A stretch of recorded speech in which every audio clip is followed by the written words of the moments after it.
Welcome back to my channel. ಇವತ್ತು ನಾವು ನಮ್ಮ ಗದ್ದೆ ಹತ್ರ ಬಂದಿದ್ದೀವಿ.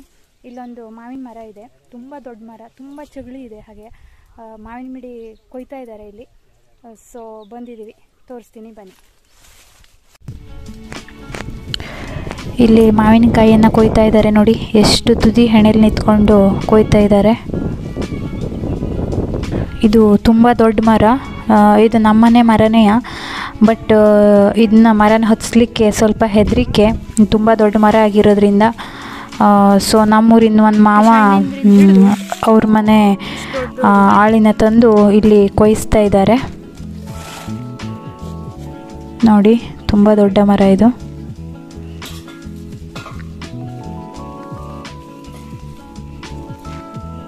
ಈ ಉಪ್ಪಿನಕಾಯಿ ನಮ್ಮ ಈ ಭಾರತೀಯರ ಊಟದಲ್ಲಿ ಇರುವಂತಹ ಒಂದು ಪ್ರಮುಖ ಖಾದ್ಯ ಇದು. ಈ ಉಪ್ಪಿನಕಾಯಿ ಸಾಮಾನ್ಯ ಊಟವನ್ನು ಸಹ ಸಂತೋಷದಿಂದ ಸವಿಯುವಂತೆ ಮಾಡುತ್ತದೆ. ಬೇರೆ ಬೇರೆ ತರಹದ ಉಪ್ಪಿನಕಾಯಿಗಳನ್ನೆಲ್ಲ ನಾವು ಮಾಡ್ತೀವಿ, ಆದರೆ ಉಪ್ಪಿನಕಾಯಿಗಳಲ್ಲೇ ಪ್ರಸಿದ್ಧವಾದ ಉಪ್ಪಿನಕಾಯಿ ಮಾವಿನ ಮಿಡಿ ಉಪ್ಪಿನಕಾಯಿ.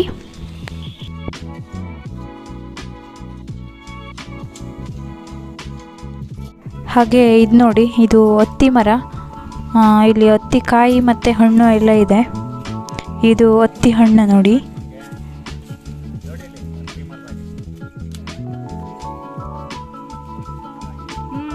ಎರಡು ಬದಿಗೆ ಒಂದು ಕೊಯ್ದು ನೋಡಿ, ಕೊಯ್ರಿ ಮಾವಲ್ಲಿ ಕೊಯ್ಯಾಗೆ. ಹಾಂ, ಎಸ್ ಅದೇ.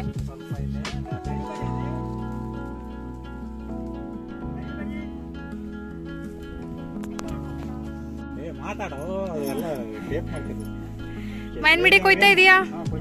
ಹಾಂ, ಚಗಳಿ ಹತ್ತಕ್ಕೆ ಆಗ್ತೈತ ಮರನ? ಹಾಂ,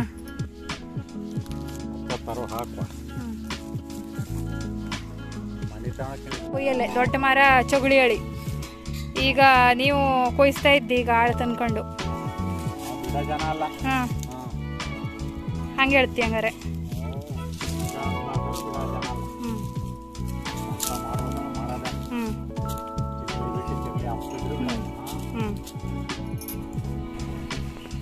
ಈ ಮಾವಿನ ಮಿಡಿ ಉಪ್ಪಿನಕಾಯಿ ಬಹಳ ವಿಶಿಷ್ಟವಾದದ್ದು. ಇದನ್ನು ಎಲ್ಲ ತರಹದ ಮಾವಿನಕಾಯಿಯಿಂದ ಮಾಡಲು ಸಾಧ್ಯವಿಲ್ಲ. ಅದರದ್ದೇ ಆದ ಮಾವಿನ ತಳಿಗಳಿಂದ ಮಾತ್ರ ಮಾಡಲು ಸಾಧ್ಯ. ಜೀರಿಗೆ ಮಾವಿನ ಮಿಡಿ, ಹಾಗೆ ಅಪ್ಪೆ ಮಿಡಿ, ಹೀಗೆ ಹಲವಾರು ತಳಿಗಳಿವೆ. ಇದರಿಂದ ಉಪ್ಪಿನಕಾಯಿಯನ್ನು ತಯಾರಿಸಬಹುದು. ಈ ಮಾವಿನ ಮಿಡಿ ಉಪ್ಪಿನಕಾಯಿಯನ್ನು ಎಲ್ಲರಿಂದಲೂ ತಯಾರಿಸಲು ಸಾಧ್ಯವಾಗುವುದಿಲ್ಲ. ಅದಕ್ಕೆ ಹೆಚ್ಚಿನ ಚಾಕಚಕ್ಯತೆ ಬೇಕು. ಯಾಕಂದರೆ ಅದು ಒಂದು ವರ್ಷದ ತನಕ ಸ್ಟೋರ್ ಮಾಡಿ ಇಡೋದಾಗಿರೋದ್ರಿಂದ ಅದನ್ನು ತುಂಬ ಎಕ್ಸ್ಪೀರಿಯನ್ಸ್ ಹೋಲ್ಡರ್ಸ್ ಮಾತ್ರ ಮಾಡಲಿಕ್ಕೆ ಸಾಧ್ಯ. ಈ ಉಪ್ಪಿನಕಾಯಿಯ ಪ್ರೊಸೀಜರು ತುಂಬ ಇರೋದರಿಂದ ಇದನ್ನು ತಯಾರಿಸಲು ಹೆಚ್ಚಿನ ಸಮಯ ಹಿಡಿಯುತ್ತೆ. ಆದರೂ ಇದು ನೀಡುವ ಸ್ವಾದ ಬಹಳ ರುಚಿಕರವಾಗಿರುತ್ತದೆ. ಈ ಮಾವಿನ ಮಿಡಿ ಉಪ್ಪಿನಕಾಯಿಯನ್ನು ತಯಾರಿಸಲು ಹೆಚ್ಚಿನ ಪರಿಶ್ರಮ ಅಗತ್ಯವಾಗಿದೆ. ನೋಡಿ, ಸ್ವಲ್ಪ ದೊಡ್ಡಾಗಿಬಿಟ್ಟಿದೆ. ಸಾನ್ವಿ, ಬೇಜಾರು ಬಂತ? ಎಂತ ಮಾಡೋದೀಗ? ಮಾವಿನಕಾಯಿ ತೊಟ್ಟು ಮುರಿಯೋದು.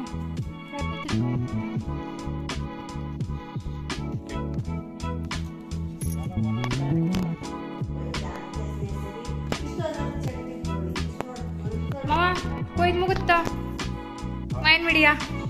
ಒಂದು ಮರದ ಮುಗುತ್ತಾ? ಮತ್ತೊಂದು ಮರಕ್ಕೆ ಓಪನ್ ಈಗ.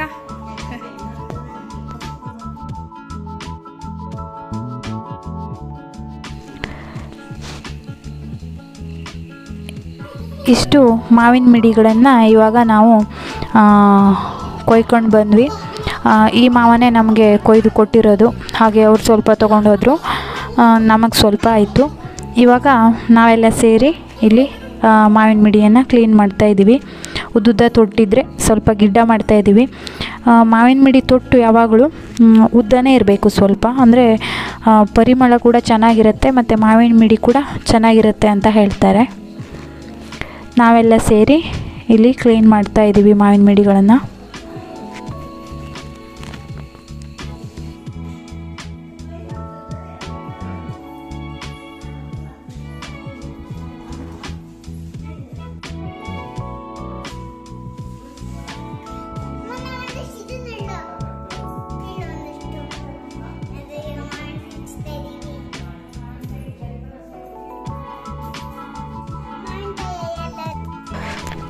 ಇಷ್ಟು ಮಾವಿನ ಮಿಡಿಗಳಾಗಿವೆ. ಇವಾಗ ಇದನ್ನ ಚೆನ್ನಾಗಿ ವಾಶ್ ಮಾಡಬೇಕು.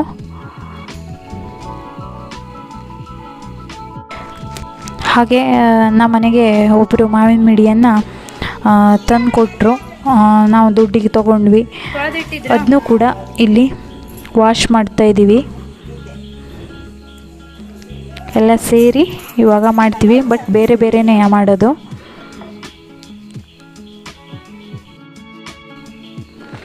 ಮಾವಿನ ಮಿಡಿಗಳನ್ನು ತೊಳೆದು ಈ ರೀತಿಯಾಗಿ ಇಟ್ಟಿದ್ದೀವಿ.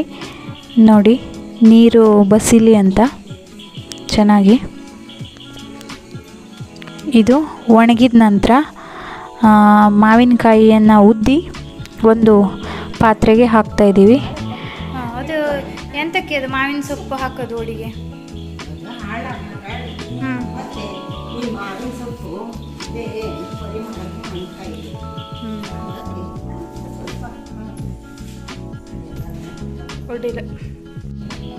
ಈ ಪಾತ್ರೆಯಲ್ಲಿ ಕೆಳಗಡೆ ಫುಲ್ಲು ಮಾವಿನ ಸೊಪ್ಪನ್ನು ಹಾಕಿ ಅದರ ಮೇಲೆ ಒಂದು ಲೇಯರಲ್ಲಿ ಉಪ್ಪು ಮತ್ತೊಂದು ಲೇಯರಲ್ಲಿ ಮಾವಿನಕಾಯಿಯನ್ನು ಹಾಕಿ ಇಡ್ತಾಯಿದ್ದೀವಿ.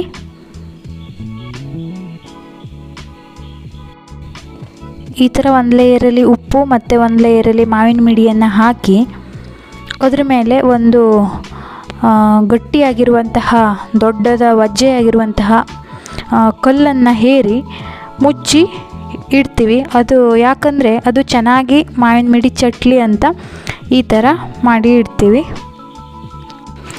8 ರಿಂದ 10 ದಿನಗಳ ಕಾಲದೊಳಗೆ ಉಪ್ಪಿನಕಾಯಿ ಮಿಡಿ ಚಟ್ಟತ್ತೆ. ಆ ನಂತರ ಅದನ್ನು ಉಪ್ಪಿನಕಾಯಿಯನ್ನು ಮಾಡಬೇಕು. ಇಲ್ಲಿ ಮೆಣಸನ್ನು, ಒಣ ಮೆಣಸನ್ನು ಕ್ಲೀನ್ ಮಾಡ್ತಾ ಇದ್ದಾರೆ, ತೊಟ್ಟನ್ನೆಲ್ಲ ತೆಗಿತಾ ಇದ್ದಾರೆ. ನಾನು ಈ ಕೆಲಸಕ್ಕೆ ಹೋಗಲಿಲ್ಲ, ಯಾಕಂದರೆ ಸಾನ್ವಿಗೆ ಏನಾದರೂ ಮಾಡಬೇಕಾಗತ್ತೆ, ಕೈಕಾಲು ತೊಳಸಿ ಎಲ್ಲ. ಹಾಗಾಗಿ ಮತ್ತೆ ಉರಿಯುತ್ತೆ ಕೈಕಾಲೆಲ್ಲ ಅಂತ ಮಾಡಲಿಲ್ಲ. ಯಾಕಂದರೆ ಲಾಸ್ಟ್ ಟೈಮ್ ಒಮ್ಮೆ ಎಕ್ಸ್ಪೀರಿಯನ್ಸ್ ಆಗಿತ್ತು. ಸೊ ಈ ಸಲ ನಾನು ಕ್ಲೀನ್ ಮಾಡೋಕ್ಕೆ ಹೋಗಿಲ್ಲ. ಇಲ್ಲಿ ದೊಡ್ಡ ಅತ್ತೆ ಮತ್ತು ನನ್ನ ಅತ್ತೆ ಒಣ ಮೆಣಸನ್ನು ಕ್ಲೀನ್ ಮಾಡ್ತಾ ಇದ್ದಾರೆ. ಇದು ಉಪ್ಪಿನಕಾಯಿ ಮಾಡಲಿಕ್ಕೇ ಹಿಟ್ಟು ಮಾಡಿಸ್ಕೊಂಡು ಬರಬೇಕು ಅಂತ ಒಣ ಮೆಣಸಿಂದು. ನೋಡಿ, ಈ ಮಾವಿನ ಮಿಡಿ ಉಪ್ಪಿನಕಾಯಿ ಮಾಡಲಿಕ್ಕೆ ನಾವು ಏನೇನು ಐಟಮ್ಸನ್ನು ಯೂಸ್ ಮಾಡ್ತೀವಿ ಅಂತ ತೋರಿಸ್ತಾ ಇದ್ದೀನಿ, ಬನ್ನಿ ನೋಡೋಣ.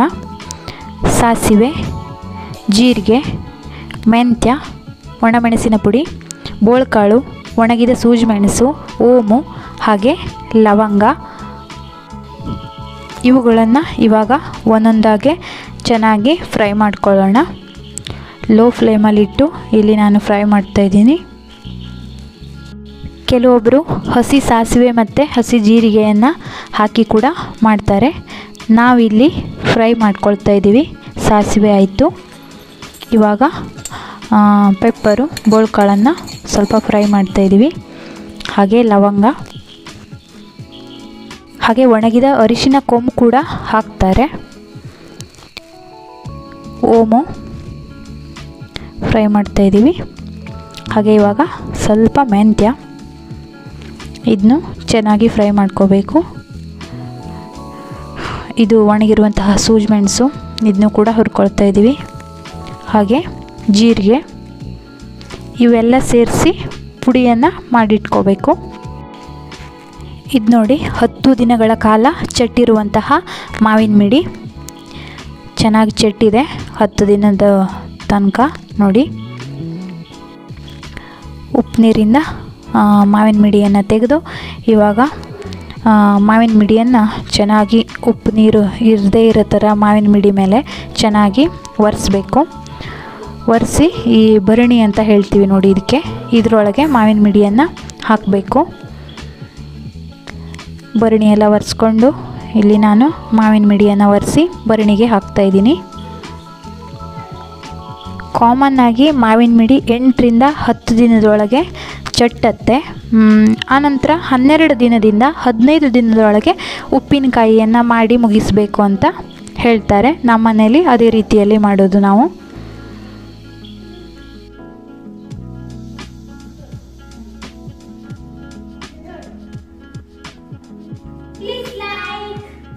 ಒರೆಸಿ ಇಟ್ಟಿರುವಂತಹ ಮಾವಿನ ಮಿಡಿ ಹಾಗೆ ಸಾಂಬಾರು ಪುಡಿ ಆವಾಗ ತೋರಿಸಿದ್ನಲ್ಲ ಅದೆಲ್ಲ ಸೇರಿಸಿ ಪುಡಿಯನ್ನು ಮಾಡಿ ಇಟ್ಕೊಂಡಿದ್ದೀವಿ. ಹಾಗೆ ಇದು ಉಪ್ಪು ನೀರು ಬತ್ತಿಸಿ ಇಟ್ಕೊಂಡಿರುವಂತಹದ್ದು. ಹಾಗೆ ಇದು ಒಣಮೆಣಸಿನ ಪುಡಿ ಮಾಡಿಟ್ಕೊಂಡಿದ್ದೀವಿ. ಹಾಗೆ ಒಂದು ಪಾತ್ರೆ ಇದೆ. ಇವಾಗ ಉಪ್ಪಿನಕಾಯಿಯನ್ನು ಹೇಗೆ ಮಾಡ್ತೇವೆ ಅಂತ ನೋಡೋಣ ಬನ್ನಿ. ಇಲ್ಲಿ ಒಂದು ದೊಡ್ಡ ಪಾತ್ರೆಗೆ ನಾವು ಬತ್ತಿಸಿಟ್ಕೊಂಡಿರುವಂತಹ ಉಪ್ಪು ನೀರನ್ನು ಹಾಕ್ತಾ ಇದ್ದಾರೆ. ಮೆಣಸಿನ ಪುಡಿ ಘಾಟೆಲ್ಲ ಬರುತ್ತೆ ಅಂತ ಇಲ್ಲಿ ಅತ್ತೆ ಮೂಗಿಗೆ ಬಟ್ಟೆಯನ್ನು ಕಟ್ಕೊಂಡಿದ್ದಾರೆ. ಇವಾಗ ಈ ಉಪ್ಪು ನೀರಿಗೆ ಮೆಣಸಿನ ಪುಡಿಯನ್ನು ಹಾಕ್ತಾ ಇದ್ದಾರೆ.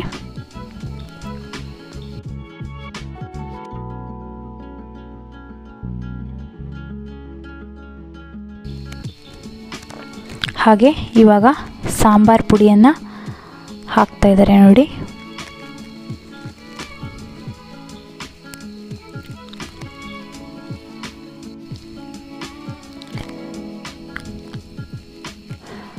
ಮೆಣಸಿನ ಪುಡಿ ಸ್ವಲ್ಪ ಕಮ್ಮಿ ಆಯಿತು ಅಂತ ಮತ್ತೆ ಹಾಕ್ತಾ ಇದ್ದಾರೆ.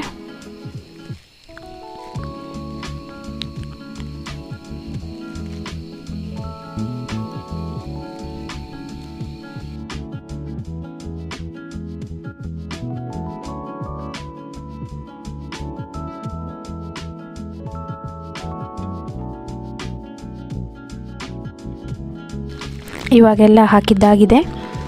ಇವಾಗಿದನ್ನ ಚೆನ್ನಾಗಿ ಮಿಕ್ಸ್ ಮಾಡಬೇಕು. ಚೆನ್ನಾಗಿ ವಾಶ್ ಮಾಡಿ ಚೆನ್ನಾಗಿ ಒಣಗಿರುವಂತಹ ಕೈಯಲ್ಲೇ ಇದನ್ನ ಮಾಡಬೇಕು. ಇದನ್ನ ತುಂಬ ದಿನಗಳ ತನಕ ಇಡೋದ್ರಿಂದ ಈ ಥರ ಮಾಡಬೇಕು. ಒದ್ದೆ ಕೈಯಲ್ಲಾದರೆ ಉಪ್ಪಿನಕಾಯಿ ಬೇಗ ಹಾಳಾಗಿಬಿಡುತ್ತೆ. ಹಾಗೆ ಇದನ್ನ ನಾವು ಕೈಯಲ್ಲೇ ಈ ಥರ ಮಾಡ್ತೀವಿ. ಸ್ವಲ್ಪ ಉಪ್ಪು ನೀರು ಹಾಗೆ ಮೆಣಸಿನ ಪುಡಿ ಸಾಂಬಾರು ಪುಡಿ ಎಲ್ಲ ಮಿಕ್ಸ್ ಮಾಡ್ತಾನೆ ಮಾಡಬೇಕಾಗತ್ತೆ. ಅಂದರೆ ಅಳತೆ ಗೊತ್ತಾಗಲ್ಲ, ನೋಡ್ತಾ ಮಾಡಬೇಕಾಗತ್ತೆ. ಮತ್ತು ಕೈಯಲ್ಲೇ ಈ ಥರ ಚೆನ್ನಾಗಿ ತಿರ್ಸೋದ್ರಿಂದ ಗಂಟಿರಲ್ಲ. ನೀವು ಹುಟ್ಟಲೆಲ್ಲ ತಿರ್ಸೋದ್ರಿಂದ ಅದು ಚೆನ್ನಾಗಿ ಕರಗಲ್ಲ, ಮೆಣಸಿನ ಪುಡಿ ಅಲ್ಲೇ ಗಂಟಾಗಿರುತ್ತೆ. ಹಾಗಾಗಿ ನಾವು ಈ ಥರ ಕೈಯಲ್ಲೇ ಚೆನ್ನಾಗಿ ಮಿಕ್ಸ್ ಮಾಡ್ತೀವಿ.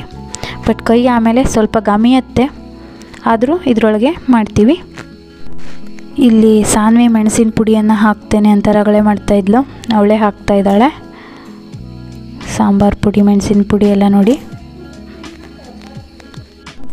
ಸ್ವಲ್ಪ ಟೇಸ್ಟ್ ನೋಡೋಣ ಅಂತ ಸ್ವಲ್ಪ ಟ್ರೈ ಮಾಡ್ತಾಯಿದ್ದೀನಿ.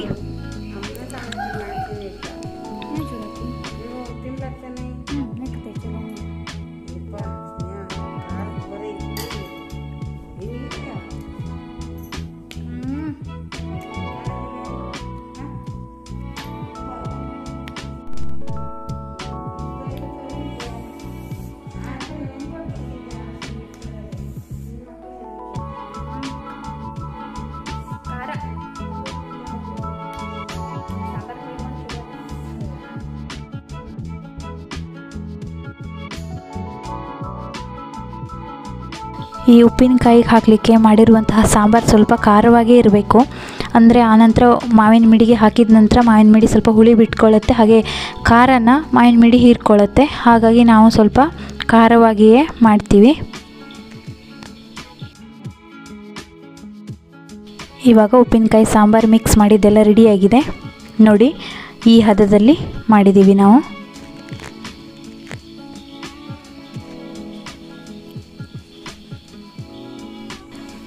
ಉಪ್ಪಿನಕಾಯಿ ರಸ ನೋಡಿ, ಹದ ನೋಡೋದು ಈ ಥರ.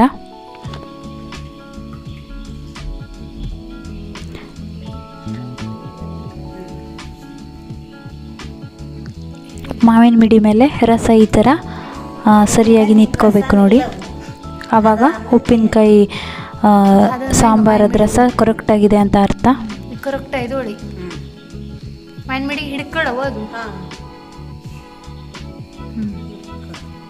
ಕರೆಕ್ಟ್ ಆಯ್ತು ನೋಡಿ. ಈಗ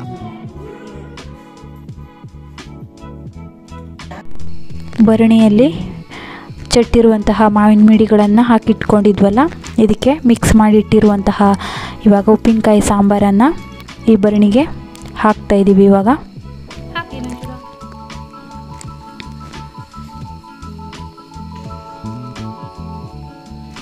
ನೋಡಿ ಸರಿ ಸಾಮಿ ಮಾವಿನ ಮಿಡಿಕ್ಕಿಂತನೂ ಸ್ವಲ್ಪ ಮೇಲ್ತನ ಈ ಥರ ಉಪ್ಪಿನಕಾಯಿಯ ರಸವನ್ನು ಹಾಕಬೇಕು. ಆನಂತರ ಒಂದು ಹುಟ್ಟಿನ ಸಹಾಯದಿಂದ ಚೆನ್ನಾಗಿ ಮಿಕ್ಸ್ ಮಾಡಬೇಕು. ಕೆಳಗೆ ತನಕ ತಳದ ತನಕನೂ ಭರಣಿ ತಳದ ತನಕನೂ ಚೆನ್ನಾಗಿ ರಸ ಸೇರಿದೆಯೋ ಅಂತ ಈ ಥರ ಚೆಕ್ ಮಾಡಬೇಕು.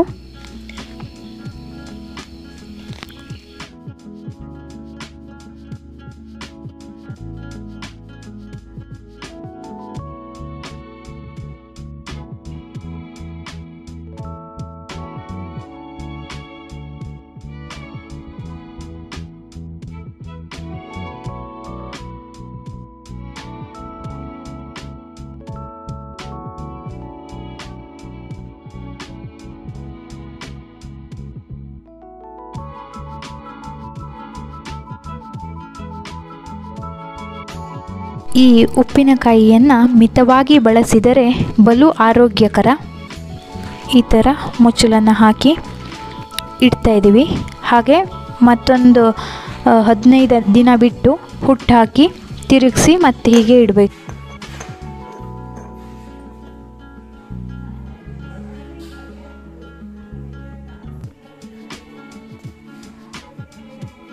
ನೋಡಿ, ಇಷ್ಟು ಸಣ್ಣ ಮಿಡಿಯಿಂದ ಹಿಡಿದು ಇಷ್ಟು ದೊಡ್ಡ ಮಿಡಿ ತನಕ ಇದೆ. ಮಾವಿನಕಾಯಿ ಕಂಡ್ಕೂಳೆ ಯಾರಿಗೆ ಬಾಯಲ್ಲಿ ನೀರು ಬರಲ್ಲ ಹೇಳಿ.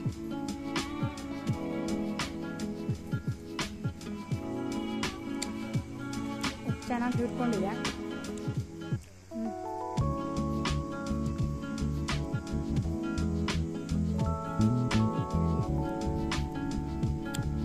ಉಪ್ಪು ಚೆನ್ನಾಗಿ ಹಿಡ್ಕೊಂಡಿದೆ.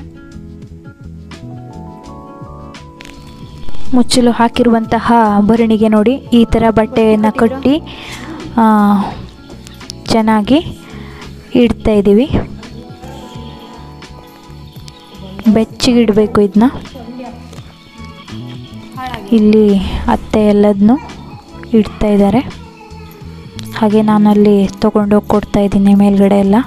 ಅವರು ಗಟ್ಟಿಯಾಗಿ ಕಟ್ಟಿ ಇಡ್ತಾ ಇದ್ದಾರೆ. ಬೇರೆ ಬೇರೆ ತರಹದ ಎಲ್ಲ ಮಾವಿನಕಾಯಿಗಳಿವೆ. ಎಲ್ಲ ಬೇರೆ ಬೇರೆ ಉಪ್ಪಿನಕಾಯಿ ಏನೇ ಮಾಡಿದ್ದೀವಿ ಅದನ್ನ. ಹಾಗಾಗಿ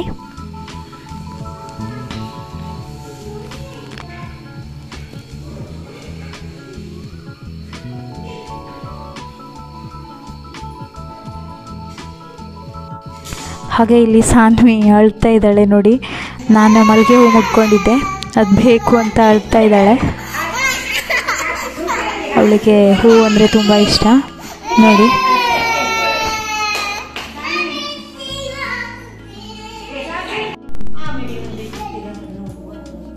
ಸಾನ್ವಿ, ಎಂತ ಕೊಳ್ತಾ ಇದ್ದಿದ್ದೆ ಅವಾಗ? ಎಂತ ಕೊಳ್ತಾ ಇದ್ದಿದ್ದೆ? ಎಂತ ಕೊಳ್ತಾ ಇದ್ದಿದ್ದೆ ಸಾನ್ವಿ?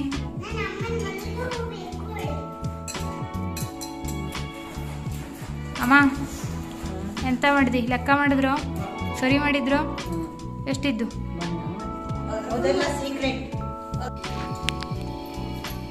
ಇಲ್ಲಿ ಮತ್ತೆಲ್ಲ ಸೇರಿಸಿ ಇಡೋದಿತ್ತು. ಹಾಗಾಗಿ ಎಲ್ಲವನ್ನು ತೆಗೆದು ಒಂದೊಂದಾಗಿ ಇಲ್ಲಿ ಮತ್ತೆ ಎಲ್ಲ ಇಡ್ತಾ ಇದ್ದಾರೆ ನೋಡಿ.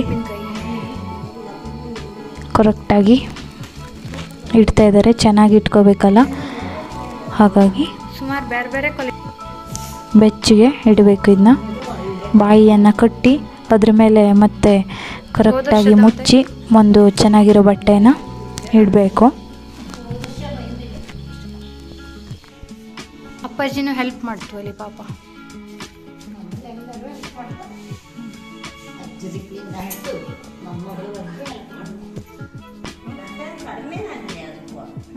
ಮುಚ್ಚಿ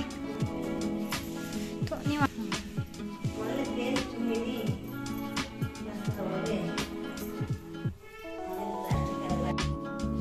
ನಮ್ಮ ಇವತ್ತಿನ ಈ ವಿಡಿಯೋ ನಿಮಗೆ ಇಷ್ಟ ಆದರೆ ಪ್ಲೀಸ್ ಲೈಕ್ ಮಾಡಿ, ಶೇರ್ ಮಾಡಿ, ಹಾಗೆಯೇ ಸಬ್ಸ್ಕ್ರೈಬ್ ಆಗ್ತಾ ಇದ್ದರು ಪ್ಲೀಸ್ ಸಬ್ಸ್ಕ್ರೈಬ್ ಮಾಡಿ.